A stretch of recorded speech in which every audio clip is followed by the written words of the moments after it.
Welcome, guys. My name's James. My name is Presley. And this is another riveting episode of The Height of Horror. We did it. It's the only horror podcast where we're just having a chat and taking loads. You were like, how's he going to string a previous conversation into that? And by taking loads, I mean taking a load off, or maybe taking loads of fun and putting it into your ear, taking the loads of gigabytes and smashing them down, compressing them into MP3 and handing it off to you. Yeah. Or just mad amounts of semen. Ew, inside your body. Yes, guys, we're pumping audible semen into you. You're welcome. Very welcome. Presley, how are you doing? Oh, I'm pretty good. Dreading the holidays, but optimistically. I'm excited for Christmas decoration day, aka Thanksgiving, but Nicole and I don't. The only thing we do that day is we make one meal for ourselves, nothing crazy, and then put up Christmas decorations. That's fun. What do you guys make? It's generally whatever we feel like, but this year I'm making daddy chili. What is that? It's just chili, and we call it daddy chili because of an episode of Pen 15. Okay. So I'll throw it in a crock pot in the morning time, and by the time it's 4, it'll be ready to eat. That's fucking awesome. We are going to get very high this year, I think. Both of you? Yeah. Oh, fuck yeah. Uh-huh. Because, oh, man, I had the most amazing day. I've talked about it on other podcasts, so I will say it very quickly. We got so stoned, and Nicole said, all I want to do is play Switch on the couch while you watch Step by Step. So that's all I did for, I think, 6 hours, watched 15 episodes of Step by Step. It's an amazing show. Had a religious experience watching it last time. Oh, boy, is it good. Oh, that just reminds me. It was always on before Full House or after Full House. So I would never watch it, but I would watch it in anticipation of Full House. Okay, well, you should go back. It's on HBO Max. Check it out. No, thank you. What do you have planned for the holidays coming up? Just stuff with Ian's parents. They're the main homies that we hang out with. Yeah. You know, cook and chill, and they always enjoy seeing their grandchild. Yeah, grandparents are so weird. I know. I love them, though. I'm always, Nicole's mom will never have, I don't think she'll ever have biological grandchildren. She has with her stepson's grandkids, but I feel like her other 2 siblings they're missing the boat already. See, that's what Ian's mom said, but then Ian met me, and then we did stork stuff. Wait, dork stuff? Do you mean? No, like stork. Like a stork stuff. I don't want to say we had sex and then we made a baby, but that's what happened. Speaking of stork stuff, check out that short I scored, special delivery, about a stork coming to town, but it's horrific. Oh, see, there we go. That was meant to be. It's one of few awards at small film festivals. Oh, that's fucking sweet, dude. Yeah, check it out. It's on YouTube, special delivery. If you could send it to me, that'd be great. I will. I'll probably forget. I was asked, hey, James, can you do a remix of Rockabye Baby in the style of John Carpenter? And I said, yes, I can. I want to hear that. I'll send it your way. Please, send everything my way. Also, the soundtrack is on Spotify. Oh, shit. Look at you. You were gone from social media for a week, and I feel like that's when it was put out. So you're like, oh, yep, I missed it. I did. Yeah. I needed that break, though. I can't. I was thinking that. I felt like such a dick. I was like, Ian, do you think he's going to be mad at me because I'm not promoting our show? But you did, and then I was like, well, once she's back, she'll promote it, and then people will start listening. And that's exactly what happened. Oh, yay. My friends don't give a shit. What the fuck? There are times when my friends are like, whoa, man, you're still rapping? This is so much better than high school. I'm like, yes, I've been rapping since middle school. Just getting better every year, you pieces of shit. Yeah, what are you guys doing? Having like successful lives, starting businesses, not having to struggle screaming into the abyss that is the void of the internet, just trying to get anyone to listen to anything I do, even though I'm releasing things Monday through Friday most weeks, but just nothing is being reciprocated back to me. And I see them having families and I'm like, hey, you want to know what? The children aren't that, I don't want that part, but I'd love to have this successful business. Would I have to have a restaurant in Muskegon? Yes, because that's the only thing that seems to be successful in that town. You okay? No. I wish I didn't exist.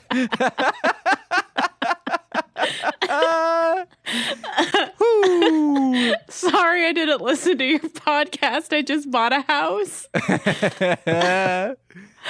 Oh, man. Fuck you. Yeah, you want to know what? But... Well, you're unloading all your stuff after buying that house.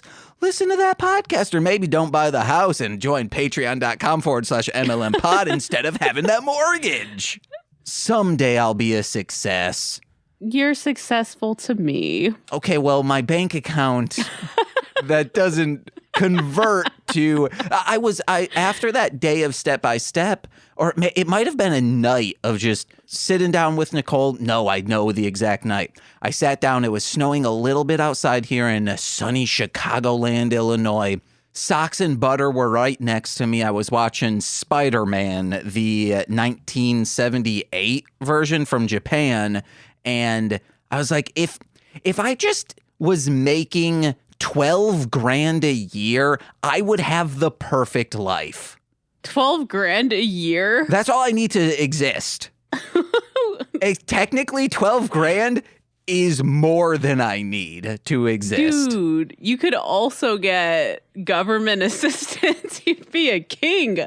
Well, I make less than that now, so I am getting some, like, if I break a bone, hey, government's got me handled. Oh, fucking, that's nice. But horror, guys. Oh, I'm sorry. What are we talking about? I forgot. I came up with it wasn't our weeks in horror. Maybe that's what it was? No, because I said that last time. I came up with a new name for it, but I forgot what it was.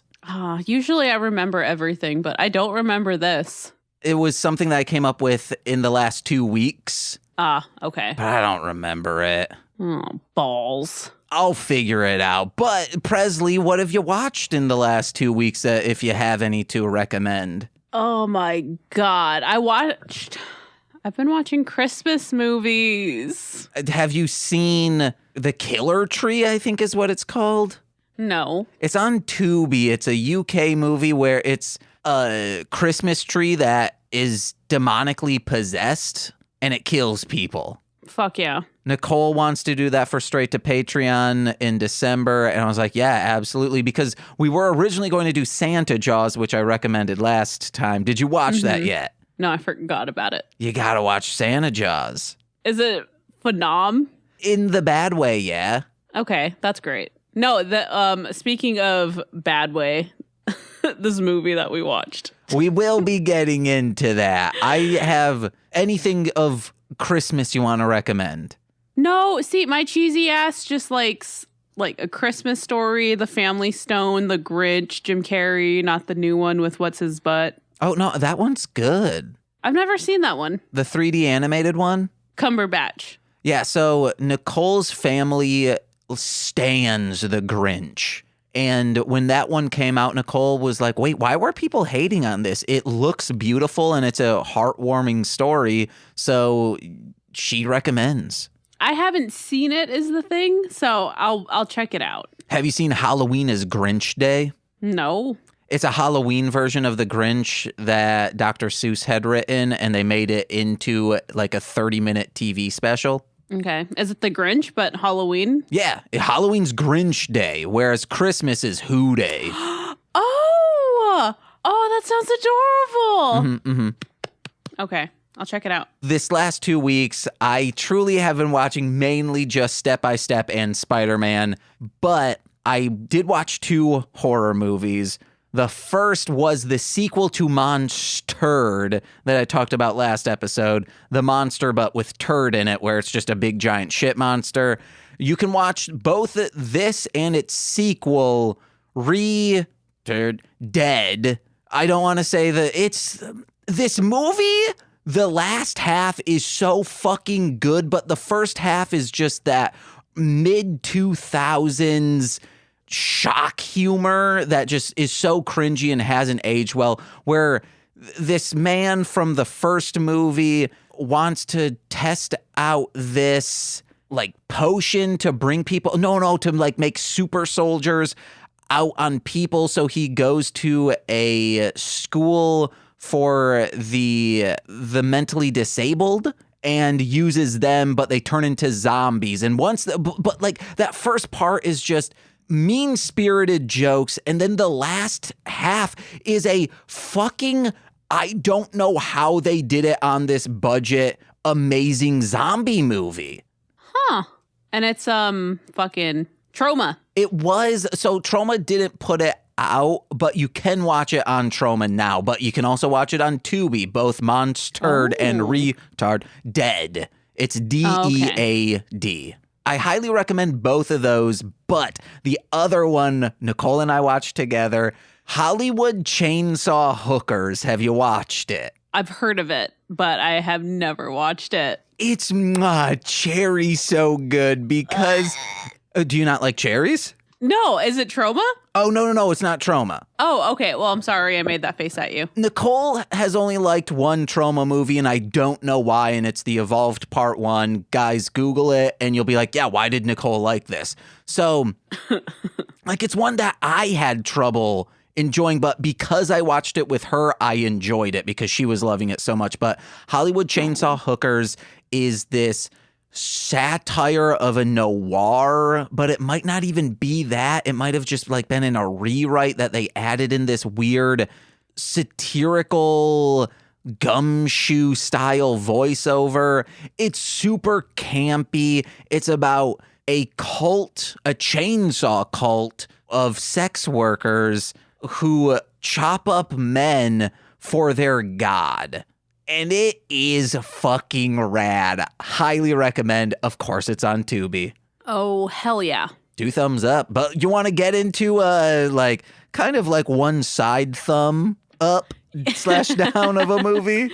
I sure do. All right. Today we are discussing, gotta bring it up in my notes real quick, a movie released August 21st. August 21st. I'm not Colin Firth. It's 21st, 1998, of course. It is the remake of Carnival of Souls, and this will be one of many Trimark pictures we'll see this year. I don't know why Trimark was just putting out nonstop movies all this year, but while doing this, I kept seeing in all of the trailers Trimark pictures, etc., etc. But this was written and directed by Adam Grossman, who's really only done a few movies, mainly the sequels to Sometimes They Come Back.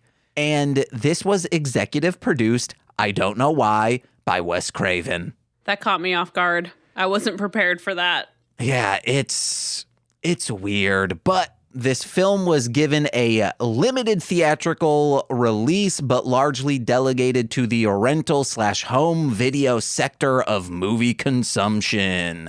Just have a couple, there's not a lot happened in this movie, and it wasn't a box office success, and it's not a cult classic, so there's not a lot of trivia on it. However, it was not well received at the time of release nor contemporary, which I will budge on a little later because I think this movie has some fantastic elements around a lot of boring shit.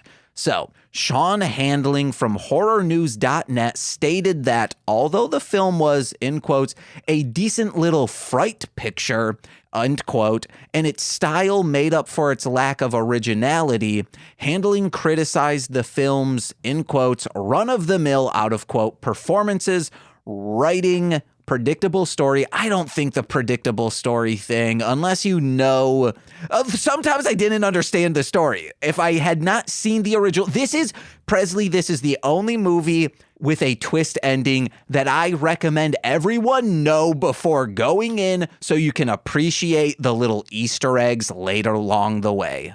I was so confused.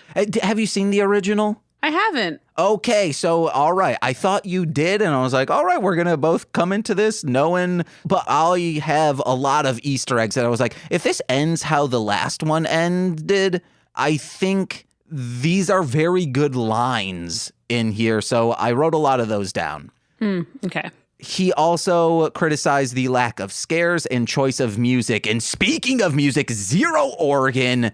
I don't understand why they didn't keep the organ store. Like, she's an organist for a church in the original, but she's just working at a bar. This is 1998. This movie encapsulates that. So if you guys want to see what 1998 looked like on horror, this. But speaking of the music, Nicole commented from the other room saying, "Why does it sound like you're watching a Hallmark movie?" Because that's the level of scoring we're given here. TV Guide awarded the film 1 out of 5 stars, calling the film dismal, writing, "Though filled with modern-day horror contrivances, Grossman's film evokes none of the haunting atmosphere that distinguished Herc Harvey's eerily timeless original," which people are really repainting this movie to making it seem like this, the original, into this amazing, ahead of its time thing. And I watched it with riff tracks, and I'm like, it's good for that, but on Rotten Tomatoes, the original has like an 85% from critics. I saw that. Yeah. Insane. But one last is just on the budget. It had a $2 million budget, and based off from Box Office Mojo's top 200 films of 1998, it made less, I should say, than $1.6 million, because that's what number 200, The Gingerbread Man, made. Well, looking at this list, though, I realized we technically could have shoehorned in my personal favorite movie from 1998, which was number 34 on the list, making $54 million that year. And Presley, that movie is Small Soldiers, because it's a Joe Dante movie, meaning it's very horrific in some areas. I fucking love that movie. Yeah! I'm honestly surprised it made over $1 million. Look at that dude. Oh my God. Commander Chip Hazard reporting for duty. That's a baby. I love him. I just held up a Chip Hazard toy. No, I don't know how much money this film made. Oh. I'm just saying that no box office numbers had been released, but it's not on the top 200, and the bottom one is 1.6 million, so it made somewhere less than that. I hope it didn't break the $1 million mark. But in home movie and rentals, they could have made all of that back. Who knows? The main dude, though, he was like in every 90s movie. Okay, so Larry Miller plays the clown/killer in this. And before watching it, I was walking back from a breakfast date that Nicole took me out on. And I go, the guy's in a bunch of stuff. He's like one of the most well-recognized character actors. I don't know. He was probably he seems like he could have been the principal in Max Keeble's Big Move. And then I'm scrolling through his filmography while watching the movie, and I'm like, Nicole, he was the principal in Max Keeble's Big Move. Well, and also The Princess Diaries, Pretty Woman, 10 Things I Hate About You, The Nutty Professor. Yeah, a bunch of stuff. I love him. Do you love him in this movie? I wanted to kill myself every time he was on the screen. This movie is disgusting. It's awful. The original, okay, so the only thing in the original that this takes is a carnival by the ocean, a woman driving into a body of water, and seeing a psychiatrist, and that's it. And the twist ending like, oh, she was dead all along. Oh. But I will say, this does a very fantastic job. If, like in The Sixth Sense, yes, I am giving this that much credit of putting in these nice, until it's very just over the head, people saying specific lines, or the constant, the dripping of water, her feeling like she's drowning, all of those things loop back to, oh, this is because she's trying to cross over into the other side because she has drowned herself. Okay, that makes sense. And I'm also likening it to, have you ever seen Dark Water, the Japanese film? Yeah. This was giving off a lot of those vibes like 4 years before that movie came out. Mm-hmm. So it did some things so well, but it missed the mark on so many other, it meandered a lot. And I don't know, should we just get into note by note? Sure. All right. Opening credits sets the mood of padded for timing because it was just like underwater looking at things, and the loop wasn't even long enough. They had to like keep like doing like a flash thing to like start the loop back over again. Yeah. Oh, guys. Oh, man. But it starts out with a young girl going upstairs, hearing a commotion happening, and she opens up the door to see Larry Miller holding a woman down by her boob, but it looks like they might have been trying to have sex, but it's so weird. Then it's like, oh, I don't want this. And then he's like, well, you're going to get it. And he like knocks her down and sees this girl looking at her. And this girl sees just such a fake looking gun on a cupboard, takes it, and then just goes, please don't hurt my mommy. And then he says, too bad, it's opposite day, and snaps this woman's neck. That was, oh my God. Yeah. I don't know. It was confusing. Have you seen Phantasm? I haven't. There's baffling dialogue in that movie, but it's this older brother telling a younger brother, like a 20-year-old brother to a 15-year-old brother, hands the brother a gun and says, hey, you never hold a gun unless you plan to shoot it, and you never point it at someone unless you plan to kill them. And this girl needed that conversation. She just dropped it and ran away. She killed her mother, okay? That's all I'm saying. Yeah. I'm not saying she did, but she did. Yeah, okay, guys. If you were to go to the courts of the heavens above, they're going to say, hey, you want to know what? This clown may have twisted the neck, but the daughter could have prevented it and really just fucked her own life. I'm kidding. You find out details later that you want to know what? This girl should have been gun-ho, literally, to blow this fucker's head off after we find out more details of this entire relationship. Yeah. She would have split her forehead, though. She was holding that with just like wrists limp as if they've been atrophied. Or a Christmas Story style would have shot her eye out. But then there's a lot of just dreams within flashbacks within dreams where you really don't know what's real. But hey, you find out at the end, none of it's real besides this first section and then the last section, which, we're still not there yet. Wow, this movie's narrative is hard. She is on a cliffside, and I think she's pouring out ashes, maybe?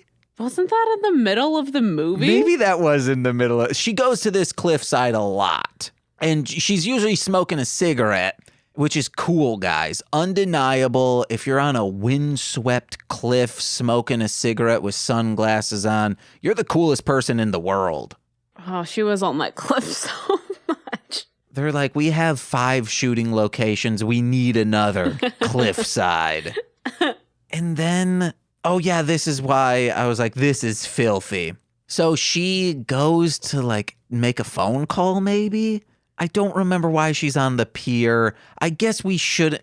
I'm just going to say my notes and not try to speculate what was happening in the movie. But she looks back at her car and there's a balloon on it. And then she looks back, and I thought she was going to see the clown and it disappears, but he does not disappear. Puts a gun in her mouth and says, hey, just drive. And I'm going to pull this out because it'll be a little hard for me not to shoot you while you drive. And he's so disgusting because he keeps looking down her shirt, being very creepy. You don't know at this moment that he is a child predator, which makes sense. It's a Wes Craven movie. That's the only way he'll probably sign on.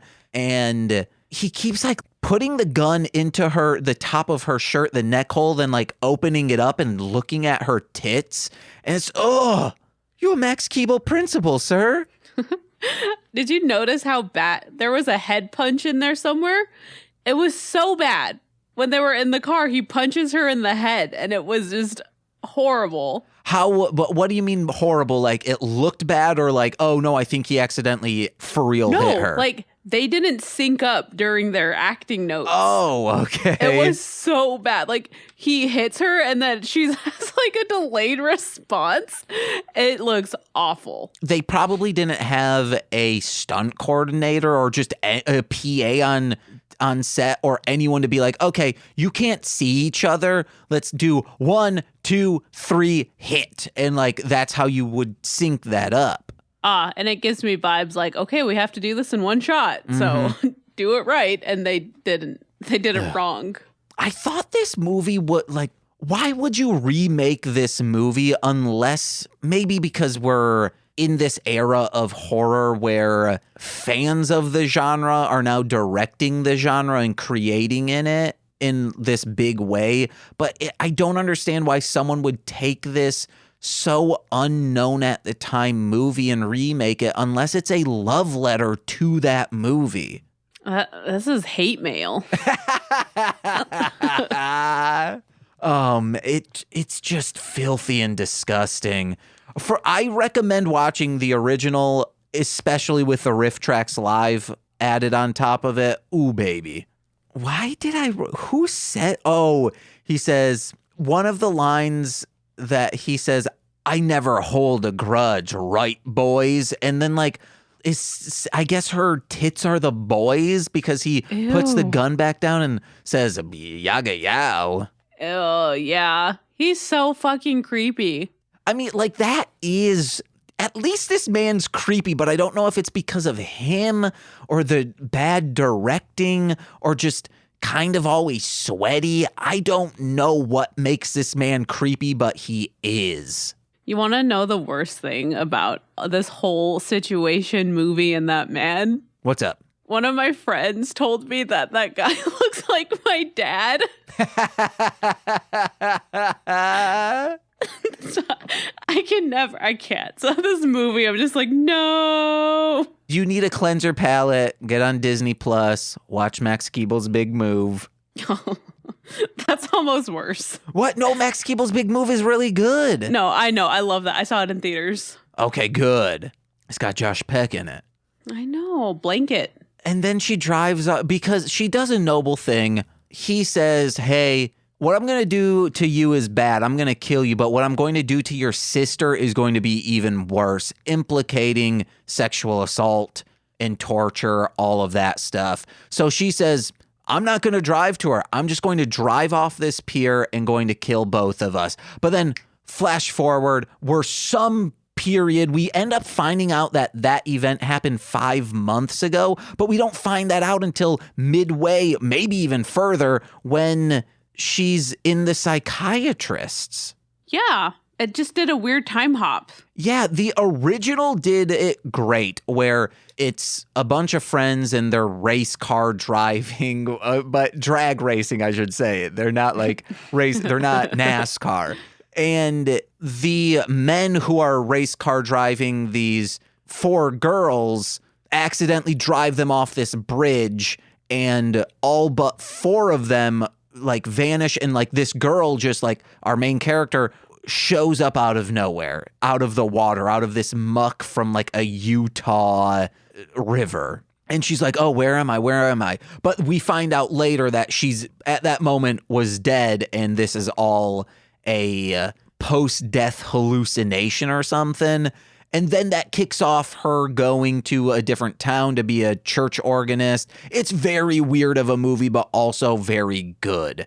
And this it doesn't establish when that happened or if that even happened, because we don't even find out until later when she talks to that guy who I guess is a private eye or a detective, shows pictures of the man who was in the car. So that did happen. I'm very confused by the narrative. Yeah, it was like weird Inception shit. Mm-hmm. And then like, okay, maybe she's just crazy. I thought it was going to be like a Slumber Party Massacre 2 situation where she's in the mental institution the whole time. Mm-hmm, mm-hmm. Spoilers for Slumber Party Massacre 2. Yeah, but still watch it. The ride you'll be going on is real good. My next note is just something between she works at a bar because she owns this bar and they need to fix it up, but it keeps making leaks. First hint, guys. And there's sometimes very good dialogue in this. An old man says to her, hey, can I get a fresh beer for this old man? And then she goes, how about an old beer for a fresh man? Because he was being a little fresh with her. Oh, okay. See, I just thought she was trying to sound cutesy. Oh, no. Have you ever bartended? No, I couldn't do that job. I would have drank the whole time. I was a borderline soda jerk. That's kind of close when I worked at Burger King. So you just drank all the soda? No, I handed people their sodas. Oh, that's all you did? For a few months, that's all I did. Oh. It was the best job. That sounds like a good job. It's just working the window and handing people their food and their drinks and making the drinks. Oh, baby. And leave me alone. Mm-hmm. Or I then ended up getting truly the best job, which was miscellaneous outdoor work, which was sweeping the parking lot of waste and paper messes and all of that. Then scrubbing the drive-through pads because they'd get all oily. Sometimes mowing, things of that ilk, which was the best because not listening to anyone, just putting on a podcast in the early days of podcasting and just being able to enjoy my day without anyone saying anything to me. That sounds pretty great. Mm-hmm. My first job, I got creeped on. I was 14 and the cook was probably like close to 30. And he took my fucking number off of the wall of all the people's, like we had all the people that work their numbers. And he tried to call me and hang out with me. No. It was very disturbing and I didn't know what to do. That's something that I hear a lot these days of women saying there needs to be kind of a look back and forum for everyone to be like, hey, being a teenage girl working fucking sucks because you don't know that these creepy men shouldn't be creepy men. There's no protocol for that. There needs to be a protocol for that. And it's kind of like people will say, man, our parents did not know what we were doing on Omegle or Stickcam. I never used any of those because I never had a webcam or anyone really to talk to. So, no. Yeah, that sucks. Yeah. 2 thumbs down. Would not recommend. Women in the workforce, 2 thumbs up. Creepy men in the workforce, 2 thumbs down. Yeah, like don't hit on little babies. Mm-hmm. You freaks. The only babies you should hit on are zombie babies, and you're punching them in the cranium. Worth mentioning, the sister is Amanda from Saw. Okay. Have you dappled in Saw? I've seen all of them, and it's crazy that I've seen them. That's one of the assistants to Jigsaw. Yeah, she's the one that is like, you have to make him well. You have to fix him. Yeah, she's wearing that blue shirt in like the second or third one. You have to cut open his cranium. Yeah. To and I'm going to hold a alleviate. gun to your fucking head while you do it. And then he said, this was actually your challenge. You overstepped boundaries. Jigsaw, do you agree with him or do you think he's a fucking nut job? I fuck with Jigsaw. What? He's clever. No. Well, and I just love the way he's like, I want to play a game. Because I say that a lot in my life. Well, yeah, I do that too. But just because someone's a drug addict doesn't mean you should force them to be like, oh, either I cut this person in half or I blow up on the inside.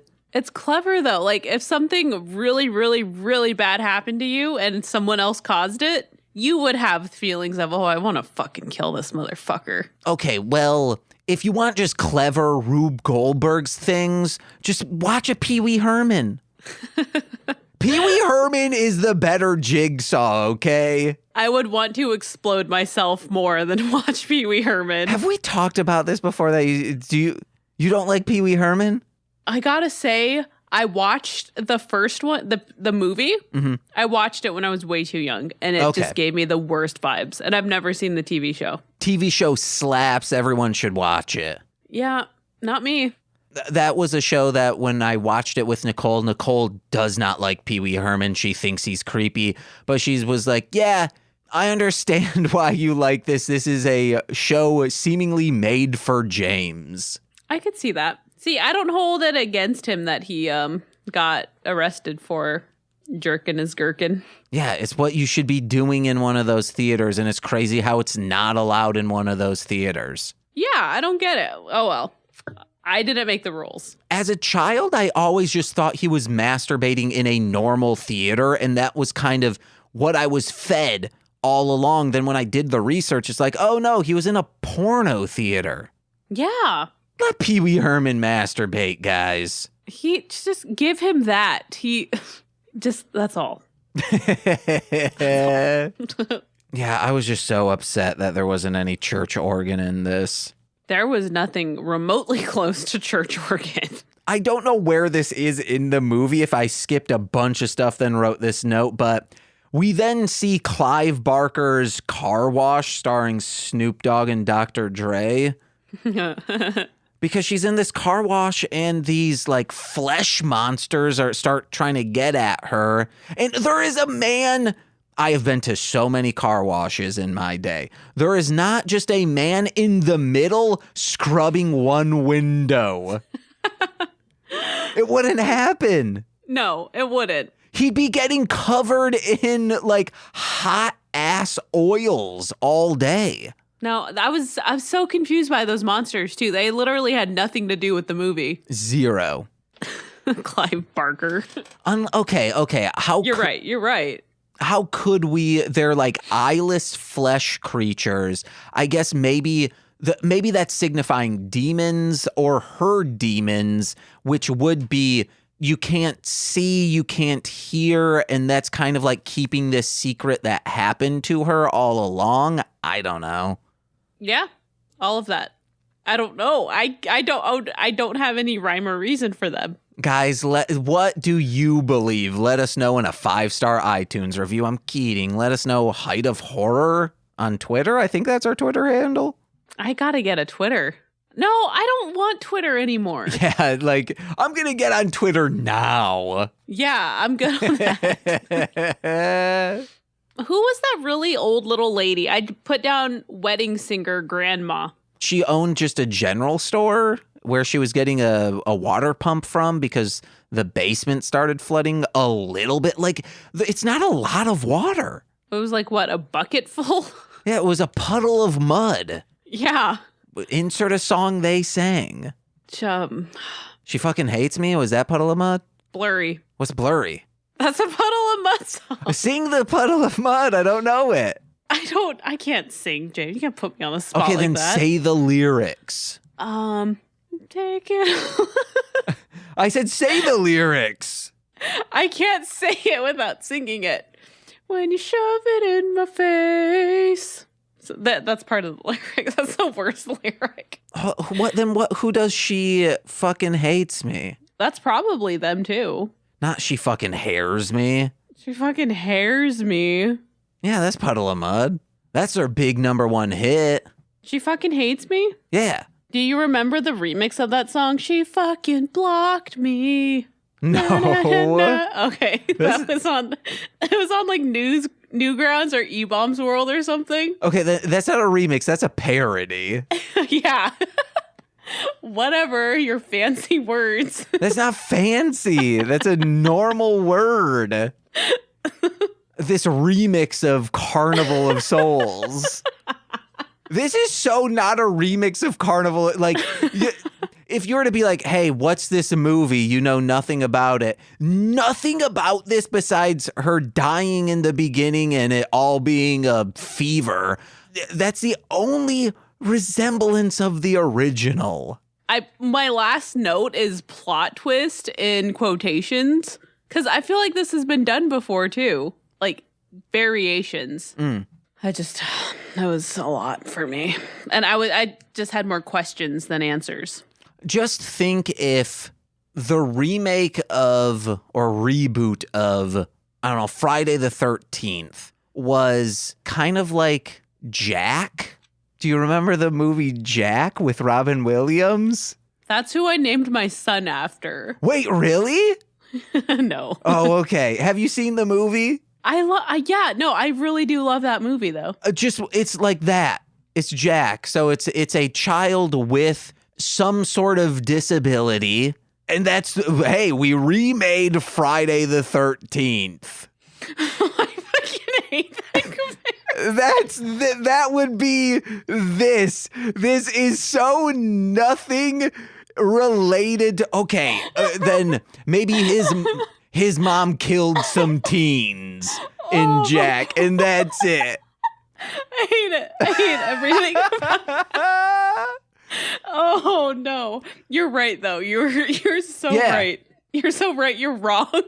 Nightmare on Elm Street. It's just like a kind of slice of life about a custodian who accidentally like hit a child. Oh no, it's the slap. It's the slap, but with a custodian. Like a child is like, hey, custodian, I'm going to drink this Drano. And he's like, don't do that. And he's like, I'm going to drink it. And he's like, no, give it to me. Then has to slap the kid. Hey, A Nightmare on Elm Street. Yeah, that was chaotic. I said this was getting a little too nonlinear for me at this point in the movie. The clown makeup on him was the worst clown makeup I've ever seen in my life. And I think that adds to the scariness. That wasn't scary. Oh. I'm glad Nicole didn't watch all of it. She would have had nightmares. Maybe that's why she couldn't sleep last night. Because Larry Miller was haunting her dreams. No, it's because Socks was running everywhere and trying to just eat the tapestry on our wall. Is that how you pronounce that word? Yeah, tapestry. Not tapestry? No. Oh, okay. Actually, don't call it tapestry because Butter loves to eat tape. Then she'll be trying to eat it. Your tapestry? Yeah, speaking of that Larry Miller as creepy clown, he goes, she found me after talking to this mom. And then this little person, all of a sudden, like a flash goes off and he says, gotcha. After striking a pose with this family, Larry Miller clown. This is just filthy. Yeah, when he's like, they're talking and then he asks that mom, would you have a drink with me? My note says, I would rather fall off one of those rides than have a date with that clown. I'd rather get finger banged on a Ferris wheel by Mark Wahlberg. Well, yeah. Yeah, because he's a stud muffin. No, I'd rather get finger banged by Reese Witherspoon on a Ferris wheel. My brother hates Mark Wahlberg with a passion. Yeah, he's pretty pompous and douchey sometimes. He killed a guy. He didn't did he? Maybe he didn't kill him. He beat someone up. Crime guy. Yes. But Reese Witherspoon, Reese without her spoon? She's just down to get finger banged. Oh, God, that movie ugh. I haven't seen that movie. I just know of the scene. Oh, I'll watch it. I want to fucking peel my skin off right now. He looks at her so creepy that whole time. Is she into it or is she like, please don't do this? No, she guides his hand to the motherland. Hell yeah. But no, the look he's a nice, good looking guy. He looks like the biggest fucking creepy perv when he's doing it. Well, maybe everyone looks like that when they're in pleasure. When I do that, I'm just like, I put on a bow tie, a little bowler hat. I draw lines by my chin and my mouth, and I'm in a like little 3-piece jacket with white little glovies. What I'm saying is I dress up like a ventriloquist dummy. Yeah. Which is ironic because I'm the one with fingers in someone. I hate hate you. Okay, I like that. My other co-hosts would be like, James, do not say this. Like, this is, no, get out of here. I'm not laughing at this. Okay. When you wash your face, do you fill up the sink then dunk your head in? I had that thought too. No, I don't, because that's a waste of water. It's also even more of a waste because you'd have to constantly be cleaning your sink because that would be gross water. Yeah, there was no reason for that. Ugh. I hated that whole scene. And then, like, the music gets creepy and you just see a little hand coming in. Push her down. Yeah. I'm surprised she didn't accidentally kill anyone. Yeah. Well, fuck, she kept having all these Inception visions. Mm-hmm. I was getting so confused. The most she does is kill a mirror and get 7 years of bad luck. Yeah. All right, actually, is it more bad years if the mirror is the length of an entire wall? You got me. I think if it is one continuous mirror, yes, but if it was like put together, but then all of it wouldn't have broken. I think it's just one mirror, 7 years. That was a TV screen. Well, yes, but also, no, it was a mirror, but turned into a TV screen. Yeah, I know. It was, I hated it. He looks so dumb. So her sister says like, oh, what's been wrong with you? And she says, Larry Miller Clown has been invading my dreams. I've been seeing him. And then her sister says, was he riding the Loch Ness Monster? Yeah. Amanda from Saw goes, this isn't funny. And she's like, I know it isn't. Then why you made it seem like you're disregarding her genuine terror? Yeah, I thought that was a little rude. But this is when we start getting into some pretty cool lines, at least I think they are, where I don't remember when she said it, but she said, I'm not ready to go. Then someone says, I know, but you're closer than you think. So that's starting to put in little Easter eggs that she is waiting to die. This is her inside the car right now, having all of these, trying to cross over to the other side. Yeah, and then that random dude is out of nowhere, too, who's supposed to be like a really dreamy, hunky angel. Yeah, I don't understand that man at all. The love interest, in quotes, love interest, is a fucking disgusting man in the original, so I'll take this over what we got in the first one, but it's still just so shoehorned in. But when she all of a sudden is in the carnival and she sees a bunch of carnies and they see her, they scream, hey, get out of here. You're not ready yet. Yeah. Meaning, I guess the Carnival of Souls is the afterlife and it is a carnival. Oh my God. This is Shangri-La. This is a post-ICP clown movie because there's also a clown with a Grim Reaper scythe. And Juggalo Homie starts playing the end credits. It should have. Even though Juggalo Homies wasn't created at this time, I know, we know. Get out of here, commenters. Okay, that little guardian angel guy, though, had the worst fucking, like, one-liners and lines. Like, one thing I wrote down was she's, like, burning that picture. Or she was burning something. And he goes, I take it that's not worth remembering. Yeah, even his, like, Easter egg stuff later on is very over the head. This felt like an afterthought character that they were like, well, we need someone to bring, or I guess there's a river, like crossing the river Styx type situation later on. And whoever does that in mythology, he must be like one-to-one for that character of a guide into like, this is where you need to go. I could see that. Okay. I think this is in the psychiatrists. Yes. She all of a sudden is there and says, can I smoke in here? And the guy says, of course, it's 1998. Oh, this is that dude. He's burning the paper or she's talking about her mom and she goes, she died too soon. And he says, how do you know that? we must all go when we want to, which is so over the head. Also, if this were in real life and a man were to say that to you, no. This is also, for Scream, looking back, the biggest tell, besides like seeing that they have the same shoes on, Matthew Lillard and Skeet Ulrich. That's a big tell when they're at the fountain scene or whatever that was. They both have the same shoes on and everyone else has a different one. But the other tell is if your boyfriend says like, hey, we need to fuck. Your mom died a year ago. You need to get over it. He's clearly the murderer, guys. Oh, yeah, for sure. Disgusting. No, now that I think about it, his fucking cheesy ass lines. Yeah, I knew there was something up with him. I just thought it was her little Inception brain. I just thought he was another version of Larry Miller, like bamboozling her or something. Oh, so we then like we're in another flashback because she has paint on her face and she's starting to think of when she was making makeup on her face and her sister's sick, so her mom's taking her, where Larry Miller clown sits her on the bed and says, all right, now let's put makeup on me. And she says, well, you already have your makeup on. And he says, not makeup on my face.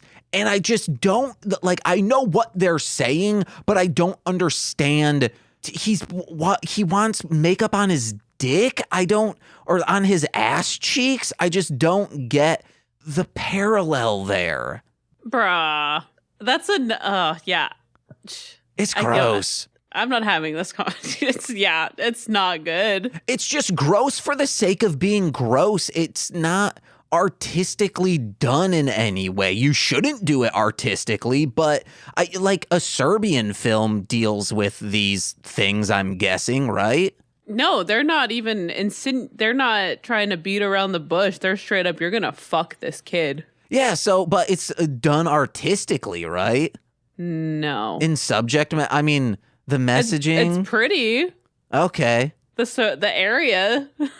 The movie's not. I guess I should never bring up like, this is like a Serbian film, right? And you're like, no, James, that's just depravity.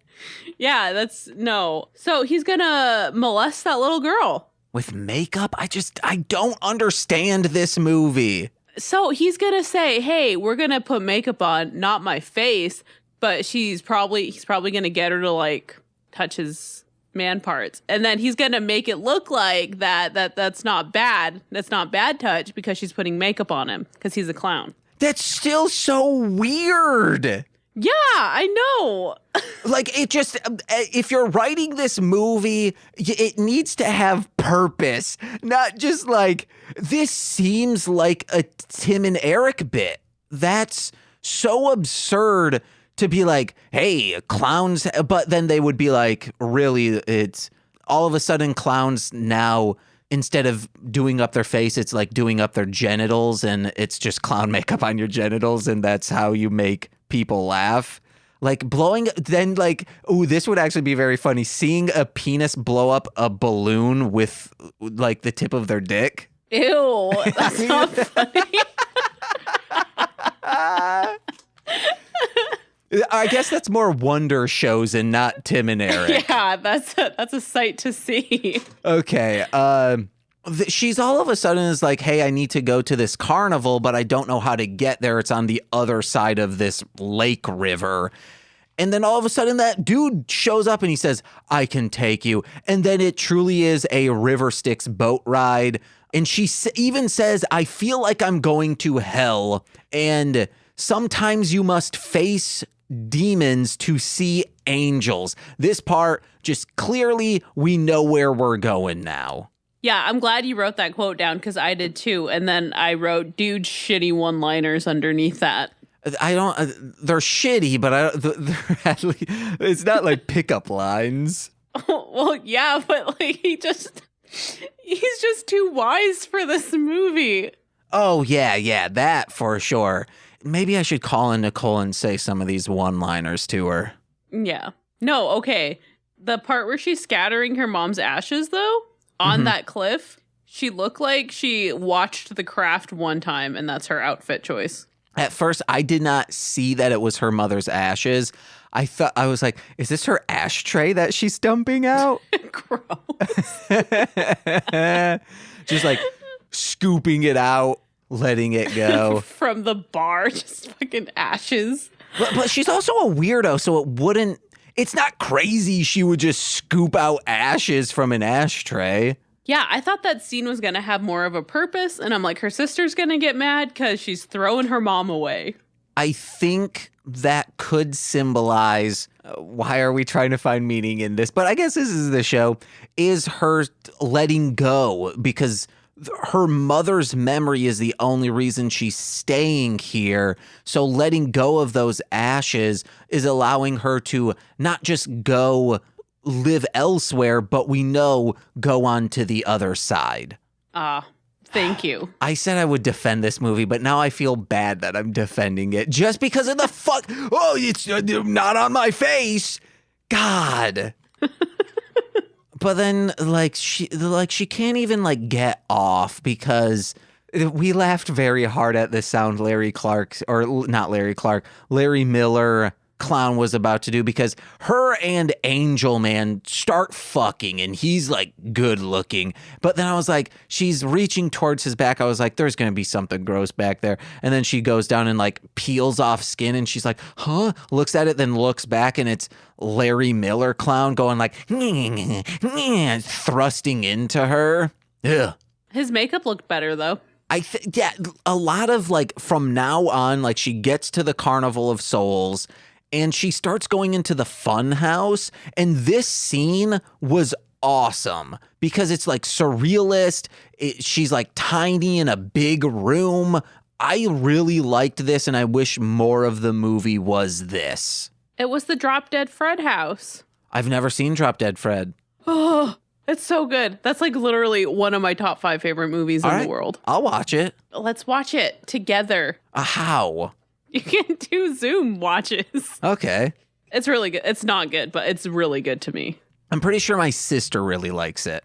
I think you might really like it. I might. Or you might really hate me for assuming that about you. No. If people are like, oh, James, I get it with rap music a lot, especially if someone's like, oh, James like horrorcore. James like horrorcore. James likes horrorcore. He might like this person adjacent to horrorcore, like early Tyler, the Creator, Suicide Boys, things of that ilk. I'm like, no, I don't. Or just straight up horrorcore. A lot of that stuff sucks.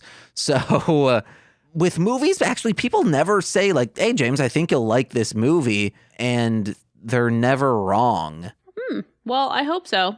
So yeah, I'll enjoy Drop Dead Fred. I just got, I think, 2 more notes here, which is suffocation the scariest way to die? Because the balloon goes on her head. I think that is. In that moment, yeah, that would be pretty awful. Or just in any moment of a bag around your, I guess is dying with a bag or a balloon around your head a terrible way to die? Because you're I'm so close to the surface to air, but I just can't get it off from me. I think it'd be awful to get smothered, but I think getting burned alive would be worse. Just a notch or 2 worse. Yeah, because technically which is kind of asphyxiation because it's the your smoke own juices going into your lungs. I think the best way to die is in a blaze of glory. No, skydiving. That would be horrible. That would be a minute and a half of free falling and then. Pff. But you're asleep. Do a bunch of Quaaludes, then go skydiving. Okay, yeah. If you shoot me up with some Xanax and then take me skydiving. Best way to die, guys. Let us know what you think the best way to die is. Firing squad. And then, my last note was he in the back of the car all along? Or did she imagine that and kill herself of this demon was always here in the back of my mind. This is me committing suicide. And then she does, but we see, hey, open up the car. He's back there with the gash in his head from the pictures before. And she's there too, both bloated corpses. And the ending phone call, it would have been more impactful if the sister wasn't like all creepy side-eyeing the telephone while walking up to it. And if she had like said anything, it was just carnival noises. But we saw in the afterlife, before she like made that final step into the carnival, calling her sister, realizing, oh, maybe that's why she didn't answer. She realized, oh, I guess my sister won't answer this because I'm dead, and then walks away. But it was a touching moment that could have actually landed better. Maybe I like this movie. Oh, I don't know. It's fine. After watching it last night, I went on Letterboxd. What would you give this out of 5 stars? 2. I gave it a 2.5, so we're on the same ball. I would not recommend this. I would recommend the original. Watch that instead, especially with the riff tracks, and call it a day. I would recommend The Funhouse if you want a carnival horror movie. Ooh, yeah, that's very good. Okay, no, sorry, I spaced out a lot. Taking it back to when they found them in the car, I assumed they said he got out on parole, and she killed him, and then crashed her car into the river, was my takeaway. Oh, my takeaway was that first bit of the movie, that was all real. Yeah. So he had like gun in the mouth, and then she just like jet set because she's like, I will not let you ruin my sister's life. And I'm just going to run right off this goddamn pier. Okay. I think we're on the same page then. Well, that was Carnival of Souls 1998. I'm glad we're getting these weird ones in. Yeah, I'm sorry if we sounded off the rails, but that whole movie was off the rails. Truly, it's a non-linear storytelling that goes back and forth, and there is no, like, in quotes, present day. No, it goes from one inception dream to the next, and then one kind of altogether vision, but then she's in another, it's everywhere all at once. Which is why we were. Also a good movie. Oh, okay. I thought you meant like, and because of all of that, it's a good movie.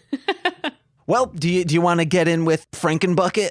Yeah. Oh man, what are you hoping for? Anything but this. Anything but this. Okay. I kind of hope it's like Deep Space, that Titanic/Aliens. That'd be ripoff. Sweet. Okay. I'm going for it. And if you want to see what Bucketstein looks like, go to Twitter. I posted it there. Okay. Tell me when to stop. Stop. Stop? Okay. All right. Okay. I have one in here. What is it? Holy shit.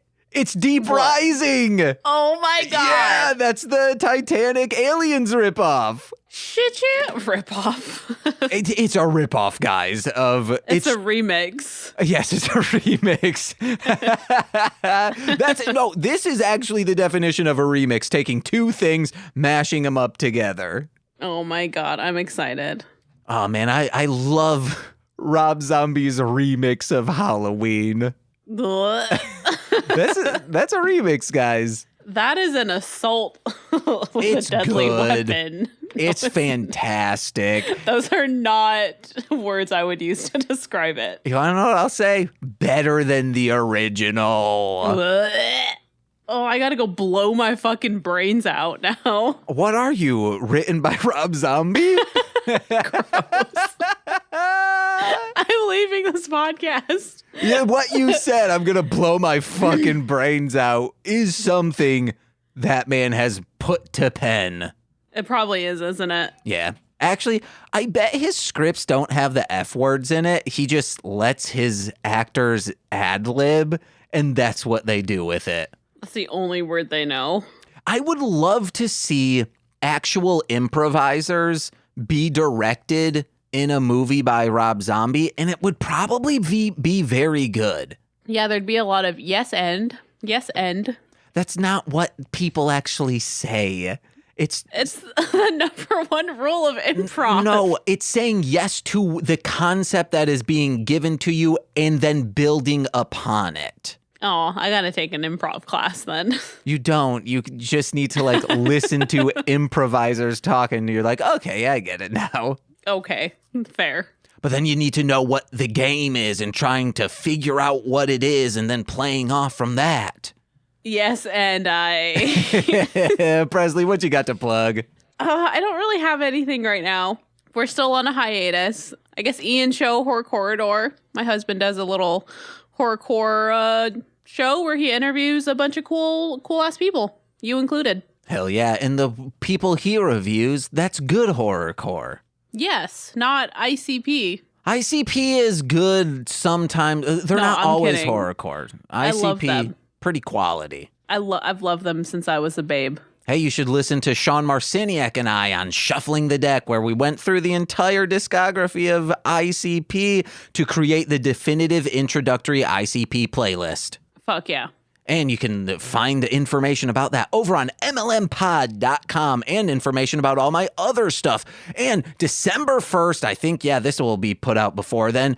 You can go over to Darling Homebody on Twitch and Facebook. There was probably an ad before this describing what's going on, where Nicole's entire store, that's my spouse, her entire store will be 20% off besides the t-shirts, and it's going to be good. Every $100 we make, I'm going to do a Hot Ones Last Dab hot sauce. Plop that in my mouth, go yum yum, that's very hot. And if we can make $1,000 in one night, I will do the one chip challenge, that super hot chip. I'll go, oh man, that's too hot. I'm excited. I'm excited. I'm going to load up on fucking stickers and buttons and shit. Yes, and we'll be live streaming that at Darling Homebody on Facebook and Twitch. Be on the lookout for that. But head over to patreon.com/MLMpod, where for $5 a month, you get exclusive content every single Friday. That's new podcast, baby, only on the Patreon. But $10 patrons get monthly exclusive content, generally in the form of straight to Patreon, where we generally will do horror movies that were straight to video. This month, though, for Blades Giving, we are doing the Beyblade movie that was in the States, straight to video, brought to you by the chuds that are Miramax. And you also get shout outs on every single free feed podcast. So let's begin with those, starting with Steve F., Eric Berry of Ranger Command Power Hour, Alex Z, The Waz, Orion, He's a Rapper, Defo, D-F-O, Kayla, aka Two Grapes, Jordan B, The Chaos Witch, My Bickle, Brother in Common Law, Joshua, Jake, Steve Barnes of Sweet Child of Time, and also Sweet Child of 1899 as well. Oh my God, is that the womb in which I emerged? Yes, it's my mother. And finally, Lil Corey's BFF and roommate Shane. Also, new single with Dragon Boy Suede out December 9th. Everywhere music is found. Thank you, Presley, for joining us. Again, next time you see us, we'll be discussing Deep Rising. I've been James. I'm Presley. Any last words, Presley? Happy holidays. Yeah, hey guys, have a good time. And we've been the height of horror. See you guys. Bye. Bye.